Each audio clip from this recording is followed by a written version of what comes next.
Diviser pour régner. Bonjour. J'imagine que pas mal d'entre vous êtes conscients de ces manipulations, mais au cas où. Partout sur la planète, les gens sont en gros les mêmes. En général, tout le monde veut juste pouvoir vivre en paix. Donc, l'autre jour, ça m'a fâché quand mes amis m'ont dit qu'il y a ces deux pays qui ont commencé à s'envoyer des bombes. Je trouve ça tellement manipulateur de présenter les choses comme ça, parce que un pays, c'est pas un être vivant, ça peut pas envoyer des bombes. Il y a que des gens qui peuvent faire ça. Et dans ces pays, c'est qui exactement qui veut envoyer ces bombes? C'est pas Jean-Paul dans la rue ici qui veut tuer Jean-Pierre là-bas. Ils ont aucune raison, ils se connaissent même pas.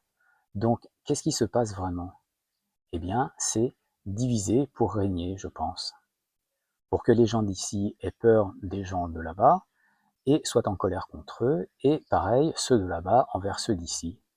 Et comme ça, pendant qu'on s'en veut entre nous, on ne s'occupe pas des quelques-uns qui manigancent toute cette mise en scène, pour détourner notre attention, aussi bien ici que là-bas, et pouvoir continuer à nous faire des choses qu'on n'accepterait pas si on s'en apercevait. Vous savez comment ça marche? On entend la même chose partout, des dizaines de fois par jour, répétée comme si c'était évident, et toujours pour dire que si ça va mal, c'est la faute de quelqu'un présenté comme différent de nous. Parmi les mensonges les plus transparents que je me rappelle avoir entendus, il y a les images de cette jeune infirmière en pleurs, soi-disant parce qu'elle avait vu dans un hôpital au Koweït des soldats sortir des bébés des couveuses et les laisser mourir sur le sol froid. C'était avant la guerre en Irak, et ça a grandement participé à justifier cette guerre. Ce n'est qu'après que ça s'est su que ce n'était pas une infirmière, mais la fille de l'ambassadeur du Koweït aux US, recrutée à 15 ans pour mentir devant les caméras. C'est le même mensonge qu'il y a un siècle avec les soldats allemands qui, soi-disant, tuaient les bébés belges en 1914, et encore pour justifier une guerre. Une fois qu'on sait qu'on nous ment comme ça, on fait plus attention à ne pas se faire avoir. Donc, cette histoire de un pays qui attaque un autre, si on prend le temps de réfléchir, on s'aperçoit que c'est une déformation de la réalité, puisque, tel que c'est dit, ça n'a pas de sens. Mais tout est fait pour qu'on ne prenne pas le temps de réfléchir. Dans presque toutes les phrases à la radio, à la télé, dans la presse, c'est plusieurs déformations comme ça, dans chaque phrase.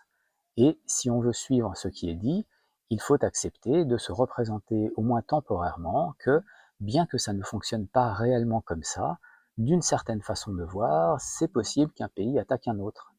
Et on se retrouve à accepter une image approximative et fausse qui nous pousse à voir des gens qu'on ne connaît pas comme des ennemis.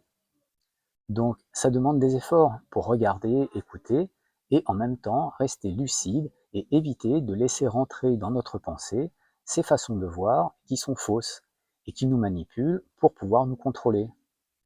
C'est pour ça que personnellement, j'évite télé, radio, presse, films et séries, parce que je vois à quel point c'est plein de manipulations, de façons de voir qui déforment la réalité, dans le but de nous faire faire des choses qui ne sont bonnes pour personne.